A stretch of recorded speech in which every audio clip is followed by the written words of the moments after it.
امور ہیں، اجتماعی امور ہیں، اس سے ہو، ان تمام جگہوں پہ ویسٹرن سویلائزیشن کو ہم اس کا کریٹیکل انالیسس نہیں کرتے ہیں، بلکہ اس کو آنکھ بند کر کے جو ہے ہم اسٹینڈرڈ آف یہ اسٹینڈرڈ ہے، اسٹینڈرڈ آف اپروول لے لو، اسٹینڈرڈ ہے، اور اس سے ہم ہر چیز کو جج کرنے لگتے ہیں، اس کا چشمہ پہن لیتے ہیں. اب اس چشمے سے ظاہر آپ کو ریڈ کلر کا چشمہ پہنو تو ساری چیزیں ریڈ نظر آئے گی نا. جی تو اب اس چشمے سے ہم اسلام کو دیکھتے ہیں، اس چشمے سے ہم سارے یعنی مذاہب کو دیکھتے ہیں، گاڈ کے ایگزسٹنس کو دیکھتے ہیں، اور پھر ڈیسائیڈ کرتے ہیں کہ بھئی کیا صحیح ہے کیا غلط ہے. یہ غلط ہے.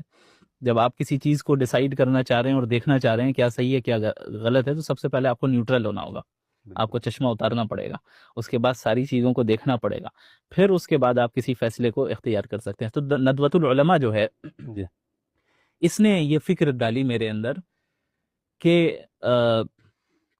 کس طرح تیار ہونا ہے کہ ہم موجودہ زمانے کے چیلنجز کو پورا کر سکیں. یہاں تک کہ بہت بڑے اسکالر گزرے ہیں دارالعلوم ندوۃ العلماء کے، حضرت مولانا ابو الحسن علی الحسنی الندوی رحمہ اللہ، بہت ہی فیمس اسکالر گزرے ہیں.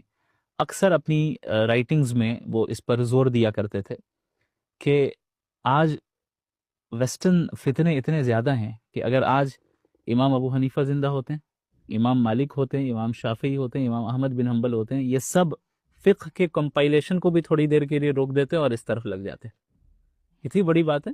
یہ حضرات وہ ہیں، وہ ائمہ جنہوں نے فقہی مسائل کو کمپائل کیا اور اس کو مدون کیا. یہ کتنا بڑا کام ہے. اگر یہ نہیں ہوتا تو ہمارے لیے کتنی دشواری ہوتی آج عمل کرنا.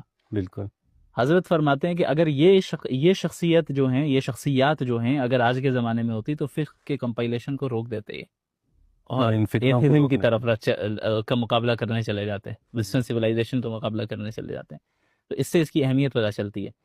تو وہاں سے الحمدللہ فکر بنی، اور پھر اس فکر کو جو پریکٹیکل انداز میں رخ دکھایا ہے وہ ہے حضرت مفتی ڈاکٹر یاسر ندیم الواجدی دامت برکاتہم العالیہ، جو کہ میرے مینٹور ہیں، میرے ٹیچر ہیں، موجود بھی تھے. جی الحمدللہ میرے لیے بڑے شرف کی بات تھی کہ وہ موجود ہیں وہاں پر.